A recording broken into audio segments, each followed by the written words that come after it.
नमस्कार, news state Uttar Pradesh Uttarakhand देख रहे हैं आप। खबर उत्तराखंड में मैं हूं आपके साथ पूजा खंडूरी। खबरों की शुरुआत करते हैं। केदारनाथ मंदिर की सुरक्षा व्यवस्था को लेकर अब सवाल खड़े हो गए हैं। मंदिर समिति की तरफ से मुख्य सचिव को खत लिखा गया है, जिसके जरिए केदारनाथ मंदिर परिसर में सुरक्षा व्यवस्था बढ़ाने की मांग की गई है।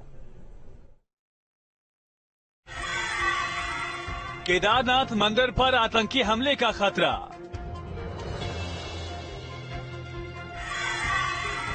केदारनाथ मंदिर की सुरक्षा पर सवाल।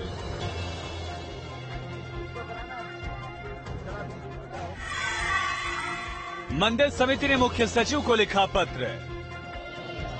केदारनाथ मंदिर की सुरक्षा को लेकर सवाल उठने लगे हैं। मंदिर समिति ने मुख्य सचिव को लेटर लिखकर चिंता जताई और सुरक्षा को लेकर सुझाव भी दिए। लेटर में लिखा गया कि केदारनाथ मंदिर के कुछ दूरी पर लॉकर रूम बनाया जाए, जिससे तीर्थयात्री बाबा केदार के स्वयंभू लिंग के दर्शन करने से पहले अपना बैग, मोबाइल और इलेक्ट्रॉनिक सामान लॉकर रूम में जमा करवा कर दर्शन कर सकें। तीर्थयात्री मंदिर के अंदर सिर्फ पूजा सामग्री ही लेकर जाएं।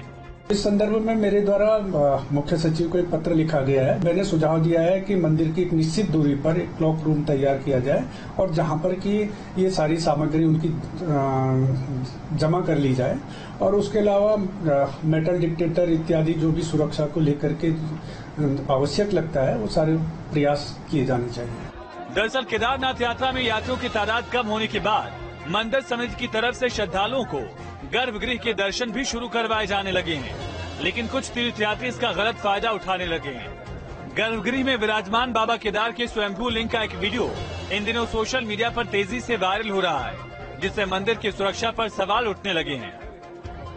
ये स्वाभाविक है कि जिस प्रकार से मैंने कहा कि जिस प्रकार से कई प्रकार के लोग आ रहे हैं, भारी संख्या में लोग आ रहे हैं, तो उसमें ऐसा भी हो सकता है कि कोई असामाजिक तत्व हो या आपराधिक प्रवृत्ति का व्यक्ति हो, उसकी मंशा कुछ गलत हो, तो किसी प्रकार की अनहोनी को रोकने से पूर्व हम अपनी तरफ से सुरक्षा की पूरी तैयारियां कर लेंगे। केदारनाथ मंदिर का बहुत ही पौराणिक महत्व है और ये हमारी सांस्कृतिक धरोहर भी है। ऐसे में मंदिर की सुरक्षा को लेकर चिंता वाजिब है। रुद्रप्रयाग से रोहित डिमरी और देहरादून से सुरेंद्र सीला, टीम न्यूज स्टेट। खराब मौसम के बाद भी केदारनाथ में भक्तों का पहुंचना लगातार जारी है, लेकिन यात्रियों की संख्या में कमी आती जा रही है। इस बीच मंदिर प्रशासन की तरफ से दर्शन और पूजा को लेकर समय में भी बदलाव किया गया है। मॉनसून सीजन शुरू होते ही अब केदारनाथ मंदिर में दर्शन पूजा को लेकर कई बदलाव किए गए हैं। बाबा केदार के दर्शन पूजा का समय 4 घंटे कम कर दिया गया है। पहले जहां सुबह 4 बजे मंदिर के कपाट खुलते थे, वहीं अब मंदिर के पट भक्तों के दर्शन के लिए सुबह 5 बजे खुलेंगे, जबकि रात 11 बजे की जगह अब रात 9 बजे तक ही भक्त बाबा केदार के दर्शन कर सकेंगे। नए बदलाव के मुताबिक सुबह 5 बजे केदारनाथ के कपाट खुलेंगे और फिर दोपहर 3 बजे बाबा केदार को भोग लगाया जाएगा, जबकि दोपहर 3 बजे से शाम 5 बजे तक मंदिर बंद रहेगा। वहीं शाम 5 बजे फिर से दर्शन पूजन शुरू हो जाएगा। इस बीच शाम 6:30 से 7 बजे तक सायंकालीन आरती होगी, जबकि रात 9 बजे केदारनाथ मंदिर का कपाट बंद कर दिया जाएगा। हमने मंदिर की जो पूजा अर्चना का जो समय है वो भी अब उसमें भी काफी बदलाव किए हैं, और इसके अलावा प्रातः जो 4 बजे मंदिर के कपाट खुलते थे, अब वो 5 बजे कपाट खुल रहे हैं और रात्रि को 9 बजे कपाट बंद हो जा रहे हैं। वहीं भक्तों की संख्या में कमी को देखते हुए मंदिर प्रशासन की तरफ से एक और फैसला लिया गया है। तीर्थयात्री अब केदारनाथ धाम के गर्भगृह में प्रवेश कर दर्शन कर सकेंगे। बद्रीनाथ केदारनाथ मंदिर समिति ने गर्भगृह में एंट्री पर लगे प्रतिबंध को हटा लिया है, लेकिन अब जैसे मानसून सक्रिय हो गया है, यात्रा काफी कम हो गई है और लगभग 2-3-4 हजार तक के प्रतिदिन श्रद्धालु वहां पहुंच रहे हैं। तो ऐसी परिस्थिति हम सभी जो श्रद्धालु हैं उनको गर्भगृह में प्रवेश करा रहे हैं, वहां पर वो पूजा अर्चना कर सक रहे हैं। इस बीच जुलाई महीने में जहां हर रोज केवल 4 से 6 हजार भक्त केदारनाथ धाम पहुंच रहे हैं, वहीं 2 महीने में बाबा केदार के दर्शन करने वाले भक्तों का आंकड़ा 8,50,000 को पार कर चुका है। रुद्रप्रयाग से रोहित डिमरी के साथ टीम न्यूज स्टेट।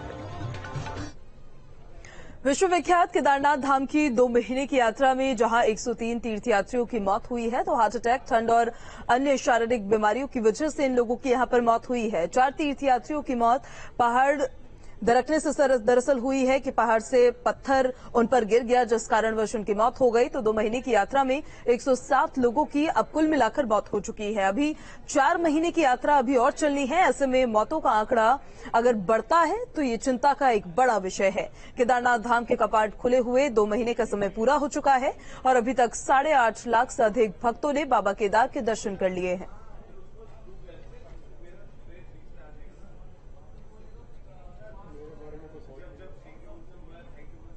बद्रीनाथ धाम में मास्टर प्लान के तहत काम किया जा रहा है। इस बीच मंदिर क्षेत्र में एक बड़ी दरार मिलने से मास्टर प्लान को लेकर सवाल खड़े होने लगे हैं। प्रशासन ने एएसआई यानी कि आर्कियोलॉजिकल सर्वे ऑफ इंडिया से रिपोर्ट मांगी है। हालांकि बद्रीनाथ केदारनाथ मंदिर समिति के अध्यक्ष अजेंद्र अजय का कहना है कि मंदिर पर किसी तरह की कोई दरार नहीं है।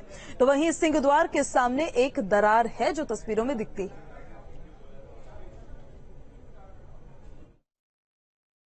देखिए, ऐसे कोई नुकसान और खतरे की उसमें बात नहीं है।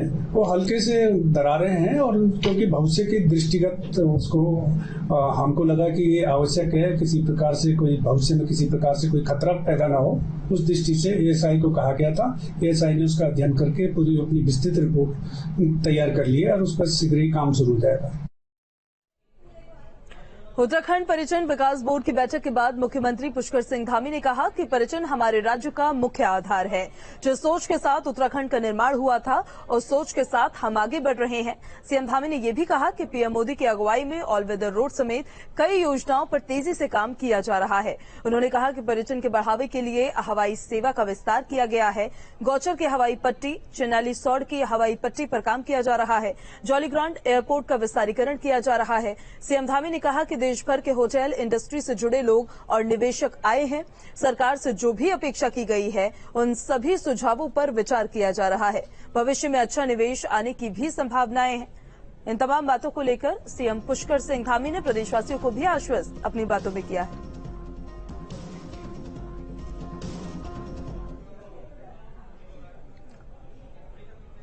और देहरादून से बड़ी खबर है, जहां पर लापरवाह अधिकारियों पर जुर्माना अब लगेगा। सेवा का अधिकार के तहत ये कार्रवाई होगी। नगर निगम के 25 कर्मचारियों और अधिकारियों पर फिलहाल जुर्माना लगा है। बेवजह लोगों की फाइल रोकने पर इन पर यह कार्रवाई की गई है। 1017 यानी कि 1017 फाइल्स पिछले 2.5 साल से दबाकर बैठे थे ये कर्मचारी, जिसके बाद अब इन पर यह कार्रवाई हुई।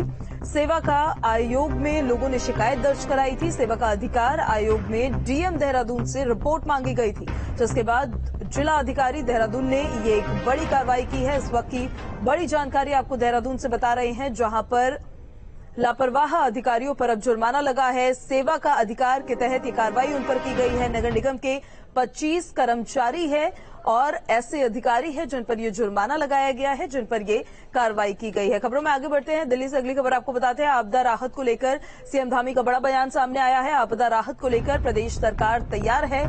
सभी अधिकारियों को निर्देशित किया गया है। मौसम विभाग ने चेतावनी दी है। शासन प्रशासन की पूरी नजर है, क्योंकि देखिए मानसून का आगमन हो गया है। पहाड़ी राज्य है तो लैंडस्लाइड होती है, जलभराव होता है, कई समस्याएं होती है जलभराव के चलते, जिससे जूझना पड़ता है लोगों को। बड़ी जानकारी इस वक्त की है। आपदा राहत को लेकर सीएम धामी ने बड़ा बयान दिया है। उनकी तरफ से बताया गया है कि प्रशासन ने पूरी नजर रखी हुई है। उत्तराखंड में आपदा को लेकर सीएम धामी ने कहा कि अगले 3 महीने अधिकारियों को छुट्टी नहीं दी जाएगी। उन्होंने ट्वीट कर कहा कि हमारा प्रदेश आपदा की दृष्टि से बेहद संवेदनशील प्रदेश है, इसलिए आगामी मानसून सीजन में अगले 3 महीने अधिकारियों को अवकाश नहीं दिया जाएगा। साथ ही सभी अधिकारियों को निर्देशित कर दिया गया है कि आपदा की स्थिति में त्वरित रूप से राहत एवं बचाव कार्य हेतु वो तैयार रहें।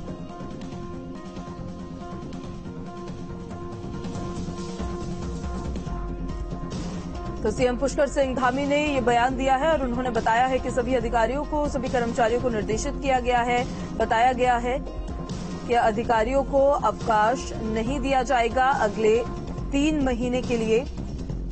इसी के साथ साथ उन्होंने ये भी बताया कि अधिकारियों को निर्देशित कर दिया गया है कि अगर आपदा से जुड़ी कोई भी स्थिति उत्पन्न होती है तो उसके लिए त्वरित रूप से राहत और बचाव कार्य के लिए तैयार रहने जरूरी होगा। और रामविलास यादव पर विजिलेंस का शिकंजा कसता जा रहा है। आय से अधिक संपत्ति के मामले में इस रिटायर्ड आईएएस से आज विजिलेंस पूछताछ कर रही है। विजिलेंस ने 1 दिन की रिमांड ली है और रिमांड में विजिलेंस की टीम रामविलास यादव से वो तमाम सवाल पूछेगी जिनका जवाब अब तक विजिलेंस को नहीं मिल पाया है। एसपी विजिलेंस धीरेन्द्र गुंजियाल का कहना है कि बुधवार को रामविलास यादव को कोर्ट में पेश किया जाएगा और विजिलेंस की टीम कोर्ट से रामविलास यादव को जेल में रखने की बात कहेगी ताकि बाहर रहकर सबूतों और गवाहों को प्रभावित न किया जा सके। रिमांड पे विजिलेंस ने रिमांड पे लिया है इनको और इसमें कुछ डाउट है, जो क्वेश्चंस इनसे पूछने हैं वो उनसे पूछा जाएगा और उसका वो क्या जवाब देते हैं या क्या उनको पूरी अपॉर्चुनिटी है अपने बारे में बताने का और उसके बाद विवेचना में कितना वो सहयोग करते हैं, तदनुसार फिर अग्रिम कार्रवाई इसमें संपादित की जाएगी।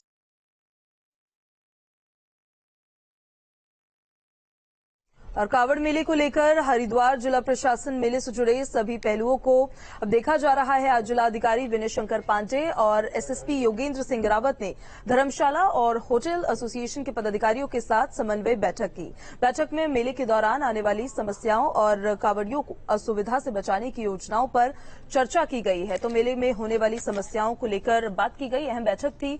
2 साल के बाद ये कावड़ यात्रा होने जा रही है। जो असुविधा कावड़ यात्रियों को फेस करनी पड़ती है उसको लेकर चर्चा की गई है कि किस तरीके से तैयारियां की जाएगी ताकि कोई भी असुविधा लोगों को ना हो। बड़े अच्छे ही माहौल में वार्ता हुई है। 2-3 चीजों का हम लोगों द्वारा उनसे अनुरोध किया गया है, उस पर उनकी सहमति भी रही है कि वो जो भी हमारे कांवड़ यात्रा के दौरान लोग आएंगे, एक तो खाने पीने के सामान की रेट लिस्ट उनकी फिक्स होनी चाहिए और साथ ही साथ जो भी उनके धर्मशाला में या होटल में रुकेगा अनिवार्य रूप से उनके आईडी प्रूफ के बिना उनको रहने की अनुमति नहीं दी जानी चाहिए और उस पर उन्होंने सहमति व्यक्त की है कि नहीं, इसका हम लोग अक्षरशः पालन करेंगे। कुछ ही दिन में कावड़ यात्रा शुरू होने वाली है और हरिद्वार के पंददीप और चमगादड़ टापू पर कावड़ बाजार लगेगा, जिसको लेकर प्रशासन ने तैयारियां करनी अब शुरू कर दी है। नगर आयुक्त का ये कहना है कि अतिक्रमण हटाने की तैयारियां शुरू कर दी गई है और जल्द ही अतिक्रमण के खिलाफ कार्रवाई की जाएगी। 14 जुलाई से कावड़ यात्रा प्रस्तावित है, तो उसके तहत अभी हम लोगों ने अपना अपर रोड और हल्कीपौड़ी क्षेत्र और का एनक्रोचमेंट ड्राइव हमने चलाई थी। उसके बाद हम लोग रोडी बेलवाला, पंदीप और बैरागी कैंप को हम लोगों ने अपने एनक्रोचमेंट ड्राइव में लिया है, जो कि 10 जुलाई से पूर्व हम सभी क्षेत्रों को अतिक्रमण मुक्त कर देंगे। और 13 जुलाई से शुरू हो रही कावड़ यात्रा को देखते हुए टिहरी पुलिस अलर्ट मोड पे है। कावड़ यात्रा को लेकर सभी तैयारियां पूरी कर ली गई है। कावड़ यात्रा को देखते हुए क्षेत्र को 3 सुपर जोन्स और 4 जोन साथ ही 8 सेक्टरों में बांटा गया है। इसके साथ ही एसएसपी ने कहा है कि हुड़दंग करने वालों पर सख्त कार्रवाई की जाएगी।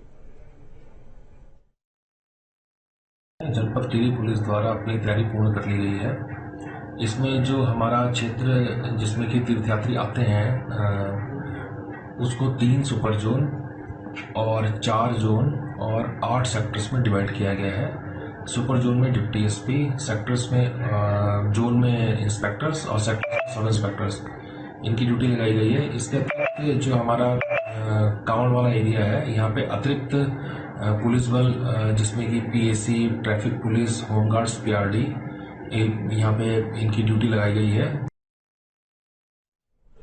और पशुपालन मंत्री सौरभ बहुगुणा ने सचिवालय सभागार में विभागीय समीक्षा बैठक की और अधिकारियों को पशुपालन और फिशरीज के क्षेत्र में नए पदों के सृजन के साथ ही नई योजनाओं को धरातल पर उतारने के लिए कार्य योजना बनाने के भी निर्देश दिए गए।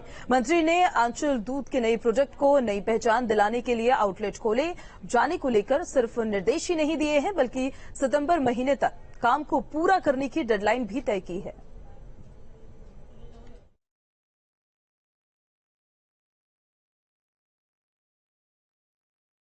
फिशरीज डिपार्टमेंट की एक मीटिंग सारे हमारे डीएम्स के साथ थी। उसमें पहले स्टेट हम चाहते हैं उत्तराखंड बने, जो आजादी के 75वें महोत्सव का जो हमारे यहाँ पे 75 पॉइंट्स बन रहे हैं, उसको हम फिशरी से इंटीग्रेट करके जोड़ना चाह रहे हैं और उसमें हम अपने महिला समूह, हमारे कश्यप समाज के लोग या हमारे युवक मंगल दल लोगों को रोजगार से जोड़ने की बात हो रही है। और उत्तराखंड पहला स्टेट होगा जो आजादी के महोत्सव के 75 जो पौंड होंगे उनको फिशरीज के साथ जोड़ेगा। उत्तराखंड हाईकोर्ट बार एसोसिएशन ने नवनियुक्त मुख्य न्यायाधीश विपिन सांघी को सम्मानित किया। दिल्ली उच्च न्यायालय के वरिष्ठ जज न्यायमूर्ति विपिन सांघी उत्तराखंड उच्च न्यायालय के मुख्य न्यायाधीश नियुक्त किए गए हैं।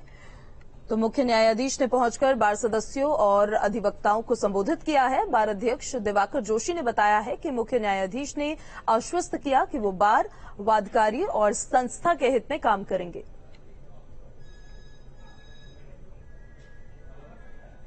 उत्तराखंड के नेता भले ही पहाड़ से चुनाव जीतने के बाद मैदानों की ओर पलायन कर जाते हो, लेकिन पहाड़ के बच्चे अधिकारी बनने के बाद भी पहाड़ों में ही सर्विस देने के लिए तैयार है। यूपीएससी परीक्षा में ऑल इंडिया 19वीं रैंक लाने वाली पिथौरागढ़ की दीक्षा जोशी का ये कहना है कि उन्होंने उत्तराखंड को प्राथमिकता दी है।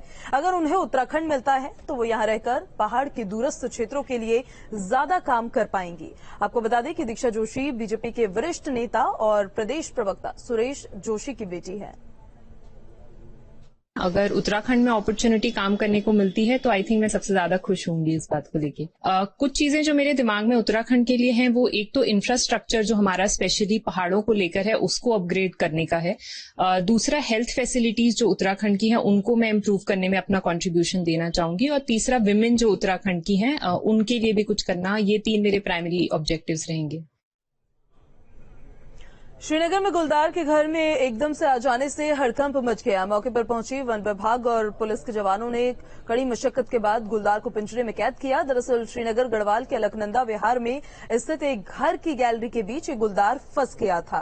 गुलदार को देखते ही स्थानीय लोग दहशत में आ गए। गुलदार के आवासीय भवन में होने की सूचना वन विभाग को दी गई, जिसके बाद मौके पर पहुंची वन विभाग और पुलिस के जवानों ने किसी तरह गुलदार को बेहोश कर गैलरी से बाहर निकालकर पिंजरे में कैद किया। वन विभाग के अधिकारियों ने बताया है कि गुलदार की उम्र 1.5 साल के करीब है। बताया जा रहा है कि श्रीनगर के आसपास के क्षेत्रों में आवासीय भवन बनने से गुलदार को पानी पीने के लिए अलकनंदा नदी में जाना होता है। इस दौरान वो यहां आवासीय बस्तियों के करीब आ रहा है।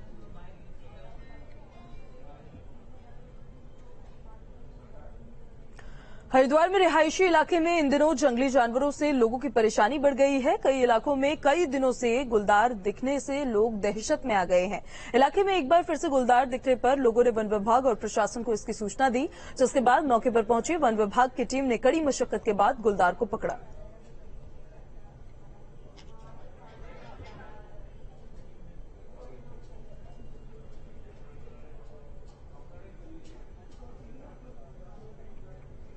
उधम सिंह नगर जिले में नशे के खिलाफ पुलिस का एक्शन जारी है। काशीपुर की कुंडा थाना पुलिस ने हजारों की तादाद में नशे की गोलियों के साथ एक युवक को गिरफ्तार किया है। पुलिस के मुताबिक नशे के खिलाफ चलाए गए अभियान के तहत केवीआर अस्पताल के पास से रात में आसिफ नाम के एक युवक को गिरफ्तार कर लिया गया है।